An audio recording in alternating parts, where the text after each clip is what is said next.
mga mararamot, yung mga mahilig na gumawa ng masama sa kapwa, manira, hindi nila alam, sarili nila ang magiging sira pagkatapos nun. Bumabalik at bumabalik sa atin parang boomerang ang lahat ng ating hinahagis. Kaya kung dumudura ka sa langit, sa mukha mo rin lalaglag ang iyong dura. Pagka nang aapi ka ng kapwa, may balik yon. Pag naninira ka, gumagawa ka ng masama, may balik yon. Kaya nakikita nyo most of the time, mga chismosa, hirap sa buhay. At kung hindi man sila nahihirapan ngayon, baka bukas pa.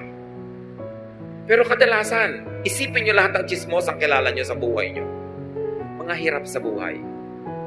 Kasi negative. Lagi kang nanonood sa buhay ng iba, hindi ka makakapamuhay ng sarili mong buhay. Kailangan nakafocus ka sa ginagawa mo, hindi sa